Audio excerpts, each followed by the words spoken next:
Police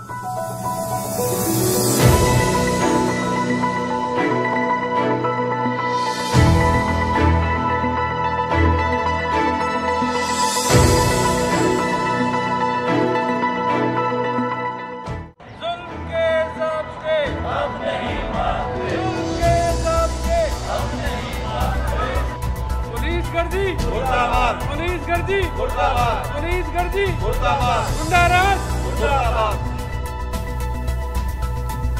खबर शामिल करते हैं मंडी बहाउद्दीन से, जहां पंजाब टीचर्स यूनियन की अपील पर जिला भर के असातिज़ा ने पुलिस गर्दी के खिलाफ यौम सियाम मनाया। असातिज़ा ने बाजुओं पर स्याह पट्टियां बांधकर तदरीसी फ़राइज़ अंजाम दिए और पुलिस के खिलाफ नाराबाजी की। हमारे नुमाइंदे की रिपोर्ट के मुताबिक गुज़श्ता रोज़ लाहौर जाते हुए पिंडी रवा में असातिज़ा के काफिले को रोककर मियाना गोंदा पुलिस की जानिब से बदतमीजी और तशद्दुद करने पर पंजाब टीचर्स यूनियन की अपील पर आज जिला भर के स्कूलों में असातिज़ा ने यौम सियाम मनाया। असातिज़ा ने बाजुओं पर स्याह पट्टियां बांधकर तदरीसी फ़राइज़ अंजाम दिए, जबकि असातिज़ा ने पुलिस गर्दी के खिलाफ नारेबाजी भी की।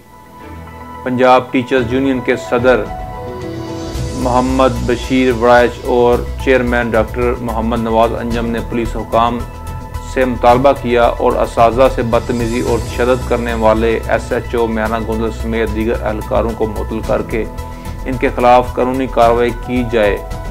उन्होंने कहा कि अगर तशद्दुद करने वाले पुलिस एहलकारों के खिलाफ कार्रवाई न की गई तो पंजाब भर में एहतजाजी तहरीक चलाएंगे। कैमरामैन अरशद अबान के साथ रिपोर्ट अनायतुल्लाह अंजम, मंडी बहाउद्दीन।